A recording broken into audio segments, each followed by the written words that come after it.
You're listening to episode 195 of the D6 podcast. I don't know anything more important in our society or in the kingdom of God than to help the church, help the family. Discipleship is not an event, it's a way of life. And one day it just hit me that discipleship at home was not about doing more. It was about inviting Christ into what we were already doing. The goal of family ministry is not families sitting on the couch holding hands and singing Kumbaya. The ultimate goal is families that love God, love people, and make disciples of all peoples.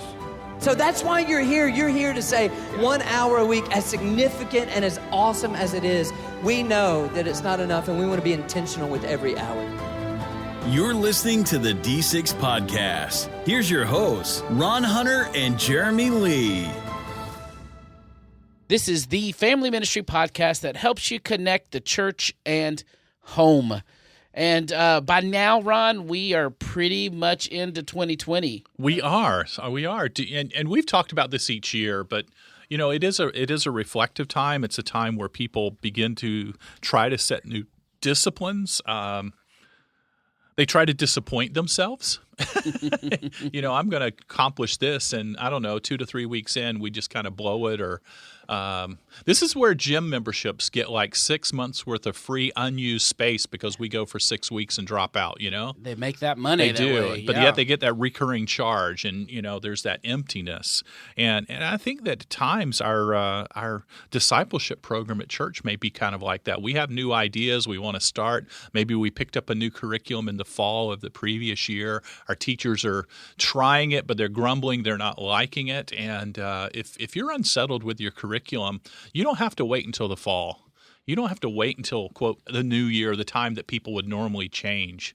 Many of you have been contemplating beginning with the D6 curriculum. Now's a good time to jump in. Now's a good time to come back. Maybe you've drifted away and did something different. Get your families back aligned.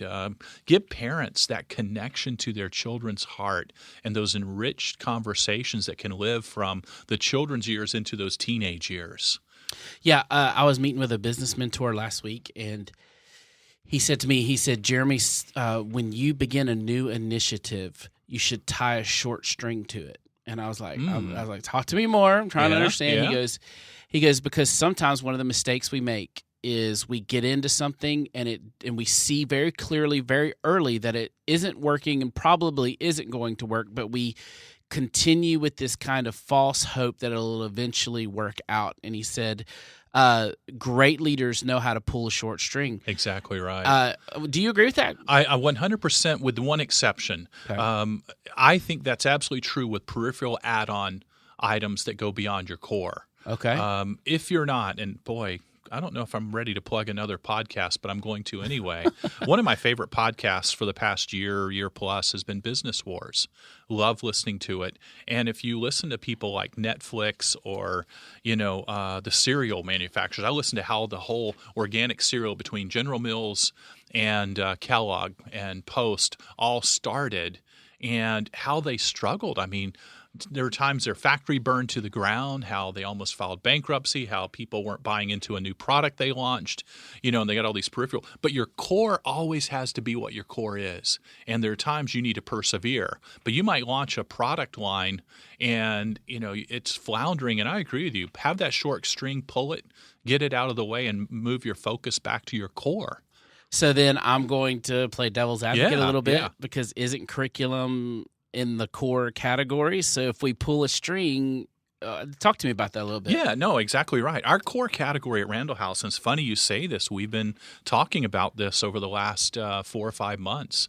In fact, we had kind of a hard come to Jesus company meeting at the end of last year where we said, you know what, we're moving away from some of the peripheral areas so that we can get back to discipleship.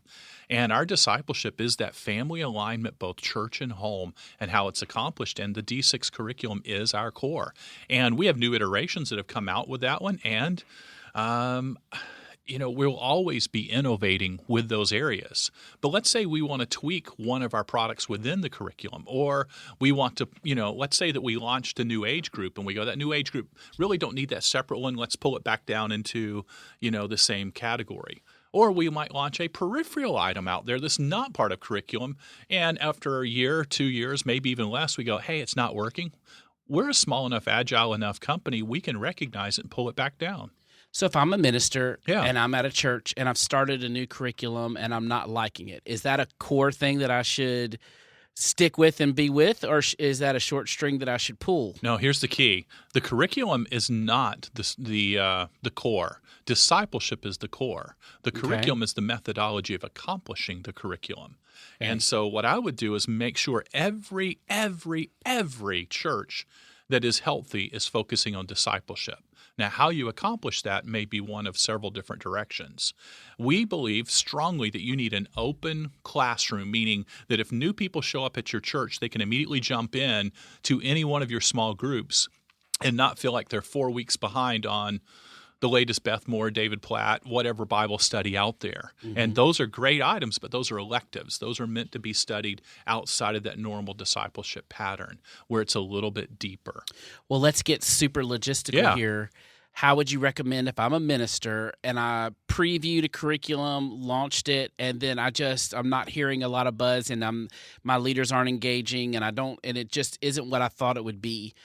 What is my step one towards making that change? Do I just yank and pull, or is there a process? I think you have to research it. In fact, I teach family ministry at 2 different universities, and I actually talk our kids, our students, into how do they evaluate the selection of curriculum.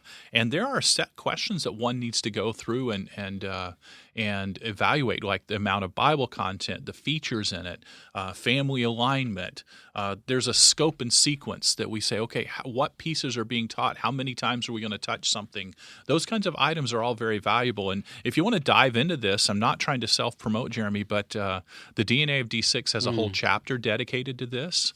And it really will walk you through it. And I believe it's on pages 76, 77, 78, where I ask key questions that if you just ask them, it'll help you figure out, and you can apply it to any curriculum on a discipleship, family alignment approach. Well, I don't think it's self-promotion, because I think that was the purpose behind the book, right? Yeah, to help churches do self-diagnosis on really whether or not a D6 approach fits what they're trying to accomplish. Now, I would state, you asked the question, teachers are grumbling.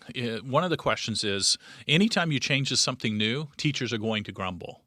Give it a little period of time. 1 quarter is not long enough. Minimum 2 quarters, you need to hang in there and see if you're liking it, what direction. You don't want to let a whole year go by before you get people back to where they are happy, they're content in their discipleship area, because you don't want people dreading small groups, life groups, Sunday school, whatever you call your areas of discipleship. Make that change. Get them into where they need to be, because being in and around God's Word should not be drudgery. Yeah, and lest you think that we're bringing up this topic just so we can convince you to change to D6 curriculum, remember, a lot of people listening to this are using D6 curriculum, and we might be inspiring them to walk away from your program. That's true. So, so please hear our heart in this. Yeah. I think the point is that we are asking ministers, if it's not going well, no matter what curriculum it is, just listen to your heart. Give it the time, but also don't let fear of change stop you from making a change. Now, I want to go a step further, because we often say, let's not state the obvious. I think we said that last week in the episode. The other obvious is, don't let every teacher pick what's right in their own eyes just to make them comfortable, because then it's a hodgepodge, and it can be so outlandish what that can produce 3 years from now. If everybody goes out and picks something, you don't know where your common core beliefs are going to be in your church after you teach somebody those areas. Or if you're letting a teacher chase electives on Sunday mornings for the next 2 years, where's their core Bible content? Where's their understanding of just key principles of the Bible? It's amazing how our people are just not up to speed on Bible information, that the Bible literacy, just knowledge of the Bible. And if we just study electives, that Bible literacy is not going to get any stronger. That is where a very specific scope and sequence of a curriculum is important to teach your people.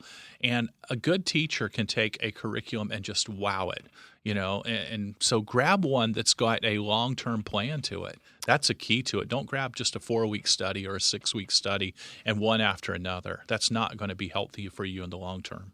Okay, so if I'm a minister and I'm listening to this and I'm being honest with myself and saying, you know what, I know I need to change. I'm just scared of it, so I'm going to push through that fear, and I'm going to start investigating. And they want to investigate D6 curriculum. What have y'all created as kind of a way for them to learn more? Sure. I would say go to d6family.com, click on the curriculum. There's a quick start guide in there, and it's a giant poster, but you can see it online digitally. And on one side, it maps it out, the church path and the home path. Read through the various steps of that. Everybody understands the church path, but read the home path so that we understand it's not just what happens in church, but what happens in home.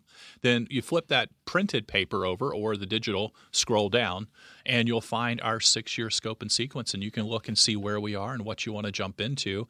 And then I would go to the teachers and say, hey, I want us to look at some of the online videos, how to use it, and commit to using this for 6 to 9 months. And see what it will do for our families. Not what it will do for our class, but what it'll do for our families when multiple classes use it. Now, as much as I love chit-chatting about curriculum with you. We got to get to Lydia. We've got some stuff going on today. We do. Miss Lydia Randall is with us. Tell us more about Lydia for those who don't know. Yeah, Lydia Randall has a heart for children's ministry, but as we would expect in any family ministry mindset, when we ask somebody, hey, what's your role? While she's committed her entire spiritual career to children's ministry, she would quickly define it as, I get a chance to minister to children and the parents and grandparents of those children. And that's the caveat that makes Lydia so unique and special, that has always been part of our teaching team, because she sees it as a family approach, or that adoptive, as we talked about last week from Timothy Paul. If you guys didn't hear, what do we do with children who don't have connected spiritual parents? Lydia understands that as well. And so, she has been part of a church that started from nothing, has grown to quite honestly a mega church, and has always remained principled through that growth process. And she has developed a milestone program, and she understands the importance of checking in with moms and dads on a regular basis, not just teaching those kids. Lydia has a ton of wisdom to offer, and she offers a bit of it in our interview. So right after the break, you'll be hearing with our team member, David Jones. He'll be interviewing Lydia Randall. Lots to love and learn. You'll enjoy it right after the break.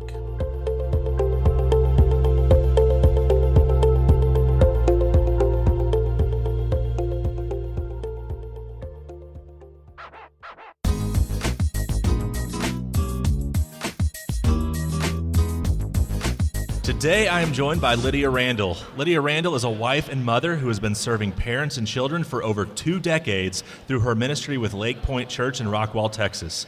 Lydia serves as the director of Home Point and is the creator of the Faith Path strategy. She is the author of My Faith Box, and Lydia also serves as the women's chaplain for the Texas Rangers baseball team. Lydia, welcome today. Thank you. It's great to be here. So, full disclosure, we're sitting here at the D6 conference. For our listeners that may be wondering, you have been doing this conference with us for a really long time, haven't you? Yes, Were you at the very first one? I was at the first one, And yes. 10 years later, here we are. So I think that probably exciting. makes you a member of the D6 Hall of Fame. Oh, okay. I'm in. I just made that up. That love doesn't it. actually exist, but I'm going to go ahead and induct you into the D6 Hall of Fame. And I'm honored. When Ron Hunter hears this later, he can change his mind or whatever. I don't know, because I just made this up. It's not a thing that exists. But yeah, you've been with us for a long time. That's pretty incredible. It's been a fun journey. It's Yeah. been exciting. So you've probably done a lot of these podcasts too. So this is nothing new for you. So I wanted to bring up a topic though today. This is something that's a little bit unique, not something we've been discussing on other podcasts too much, but it's about encouraging pastors' wives. And if you're listening to this and you're not a pastor's wife, or if you're listening to this and you're a pastor, or you're just anybody, and you're saying this doesn't apply to me, I want you to hold on and please listen, because this does apply to you, because we're not just trying to isolate pastors' wives in this. we want to talk about actually what's affecting them and what the church can do about this. Mm-hmm. Now, you're in a unique position because you were raised as a pastor's kid, you're in full-time ministry now, and you're married to a pastor. Yes. How have you kept from going into ministry overload? Well, yes, it is a very unique dynamic. And quite honestly, there's been some times I've gone into ministry overload. I mean, just reality. But I would say, first of all, my dad is getting ready to celebrate his 40th year as a senior pastor. Wow. At Lake Point Church in Dallas. And I've seen it done in a healthy way. I've had that modeled, and I've seen just a good balance of home and ministry, and that's just really set a foundation for me. I think the times that I hit those overload moments is just really a reminder that I need to put in place some very healthy, holy habits, and I need to rest and recuperate, and we need to set some boundaries. And so there's some things that my husband and I have just had to do. We are actually in 2 separate ministries that we do, and so we've just had to be very intentional about saying, we're going to sit down, and that means there's only this many nights a week that we're at church, and that means that we're going to have a date night every week that we're connecting. There's just some habits and some boundaries that we've put in place to help protect from that coming. Yeah, I want to get back to that issue of boundaries in just a minute, because I think that's so important to talk about. When you're talking to pastors' wives today, what are some of the most common issues that you hear that they're facing? Probably one of the most significant ones that I think a lot of pastors' wives really try to navigate through and struggle with is feeling isolated. They feel surrounded by a lot of people because a lot of people want their attention and want to be close to them and be in the know, they feel like. But they feel like, are there really some safe places that they can be real and vulnerable? And they want to protect those people that, it's their church home, and so they don't want to share information. And so sometimes it can just feel very isolating. And then sometimes I think just they have just expectations that they put on themselves that can feel overwhelming and can feel just like a burden. And sometimes we don't know. We feel like, okay, we think the church has this expectation of us, but they may not. And we think our husband may even have an expectation of us that he may not. And so I think just really feeling the burden of that, of letting somebody down, of disappointing somebody. Yeah. And so... Well, a lot of pastors' wives are in that unique position where they're not necessarily hired by the church, they're not necessarily paid by the church, but a lot of times the church expects them and their husband to be part of a package deal, and really it's kind of like, well, you are in full-time ministry, even though we're not paying you, we didn't hire you. How can they find that balance and that proper tension between being involved in ministry nonstop and also having a life of their own outside of the church? So I'll say when my parents first came to the church that they've been a part of for 40 years now, that first weekend, they gave my mom the music to play the piano up on the stage. My mom didn't play the piano. She's going, wait, hold on just a second. That's not what we signed up for. And that's kind of what you feel like sometimes. Like, oh, and here's your role too that we never even told you about. Wow. And so I think for a pastor's wife to really just step back and go, you know what, God's called me to something too, and I have a role. He's equipped me and given me passions and talents and gifts for His glory and to honor Him. And it may be something that aligns with what the church would like for me to do or expects for me to do or my husband expects. But a lot of times it's really just kind of getting alone with the Lord and really going, God, what is my role and what do you have? What excites me and what am I passionate about? And then really talking with your church and with your husband about, gosh, I have this area that I really am passionate about. And someone really mentored my mom in just a real healthy way to kind of navigate that through with her, to say, God has called you to a ministry. It may not be what the church has decided is your ministry, but navigate that. And my mom had a heart and a passion for women and just really discipling women. And so she wasn't going to be on the main stage. She wasn't going to be playing the organ or doing any of that stuff, but she wanted to sit and just bless and encourage women. And that was the role that God equipped and called her to. And so I think navigating that with your spouse, but also I think having your spouse really stand up for you and acknowledge the areas that God's called and help take that expectation off of you from the church as well, I think is beneficial. That's really good. You mentioned boundaries just a couple minutes ago. We've probably all heard horror stories or maybe experienced them of maybe a family lives in a parsonage right next to the church. The wife is sick, and then suddenly on Sunday morning there's 10 people at the door wanting to check on her, see why she's not there. Or maybe it's the over 60 group that is getting together for some get-together, and she decides not to go and stays home with the kids, and they're knocking on the door, where are you at, why aren't you here? How can pastors and their wives and even the church understand the necessity of boundaries, and what can they do to set those so maybe not everybody agrees on them, but they at least respect them? You know what, that's been a really interesting thing for us to navigate, and I think it goes back to those expectations. I think a lot of times we imagine these expectations that nobody even has. I know there's been times where we've had a date night set, and so there was something that was happening at the church that we weren't in charge of, but we thought, okay, well, we could show up, but we don't really need to. We have our date night, and that we've got to make that an really intentional time, and we've ended up kind of a couple of people going, well, hey, we didn't see you guys, and we've kind of felt like, oh gosh, we really disappointed these people, and kind of felt guilty for it. But we told them, we had a date night, and we really need to have that intentional time.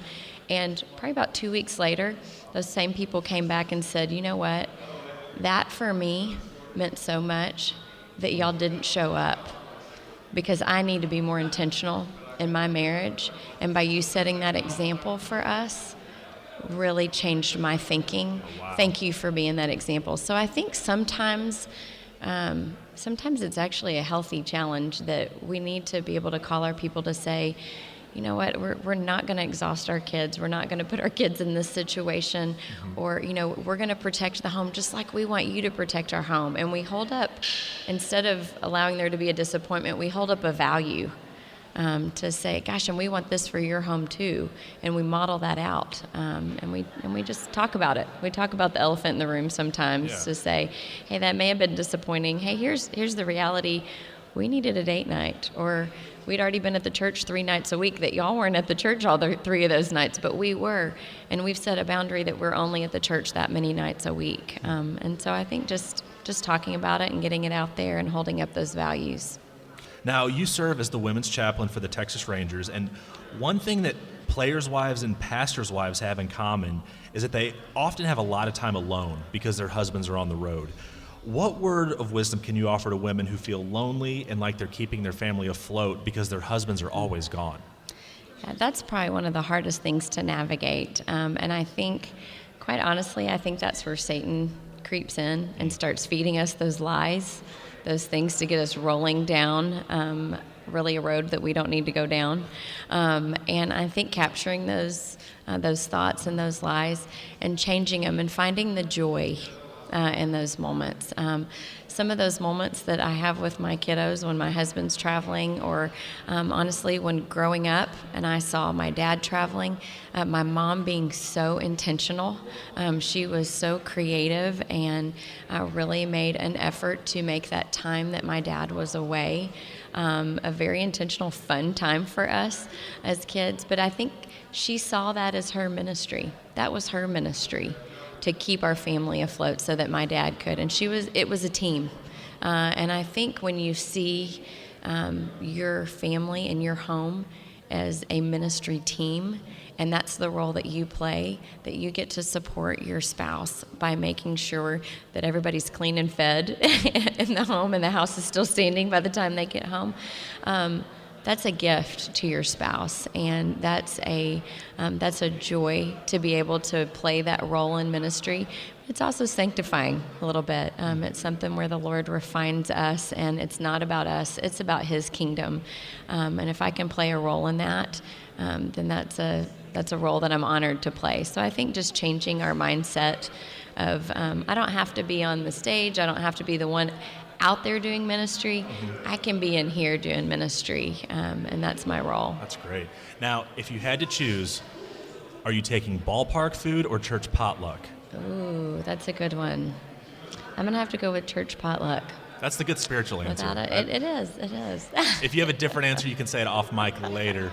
But depends on what ballpark you're at, though. That is true. Actually. Yes. I've got a few I want to throw under the bus, but I won't do that right now because that's not what we're talking about. But we talked about, you just mentioned the women feeling isolated, feeling alone. For the men out there, the men that are listening, the pastors that do travel all the time, what's the most important thing they can do when they are home? Even if their time is limited, what should they be doing and focusing on when they're in the home? You know, one thing that I think would be so helpful for men to do is to give their wives a break, give them some rest, give them some reprieve to replenish. But I think also asking some questions. I think ask your wife, what are you dreaming about right now, and how can I help support you in that? What do you feel like God is stirring in you, in your heart, that I can walk alongside and I can cheer you on, and I can really support you in? And so I think turning the table so that it's not always about you and not always about them supporting you, but really making sure that that you dream together. And find out what their dreams are, but then find out what are some things that you can do together to really replenish and focus on your marriage and really have that intentional time together. That's really good. I want to give you the final word here. What word of encouragement can you offer to the pastors' wives who are listening today? You know, I think when it really comes down to it, your home and your relationship with your spouse is only going to be as healthy and as strong as how healthy and strong your relationship with the Lord is. And I think that's what's critical. And everything else is going to flow from that. If you are not connecting with our Heavenly Father, you're going to be seeking to have that filled by your husband that He was never meant to fill. And you're going to be looking for those significant things for your identity. And so I think the healthier your relationship is there and the stronger that is, the healthier and stronger that your home and your relationship with your spouse and the ministry that you get to do is going to be. Church, we need to be taking care of our pastors' wives. We need to be encouraging our pastors' wives. Lydia Randall, D6 Hall of Famer, thank you so much for joining us today and sharing this with us. Absolutely. Thank you.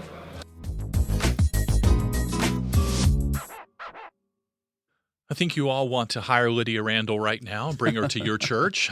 You understand why she's special. You can hear it in her heart.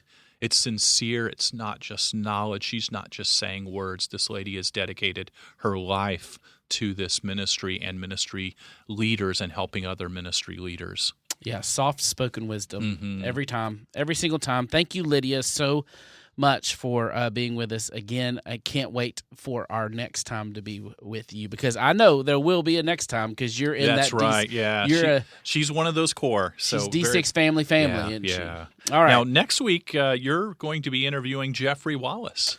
Well, soon to be Dr. Jeffrey Wallace. That's right. That's exactly what we're talking about. Yes. Too. Well, are we really? Yeah. Oh, I can't wait. You're the one who suggested this topic, yes, and yes. That's what we did. And he had a lot to say, and it was really fun. As you can imagine, it's very rarely boring with Dr. Jeffrey Wallace. Correct. So, hey. Now you got something to look forward to next week. Next week will be with Jeffrey Wallace. He will be with us, and it will be a lot of fun. Hope you look forward to that. Thank you for listening today, and I hope you have a great week of ministry. You've been listening to the D6 Podcast. You can learn more about D6 at d6family.com.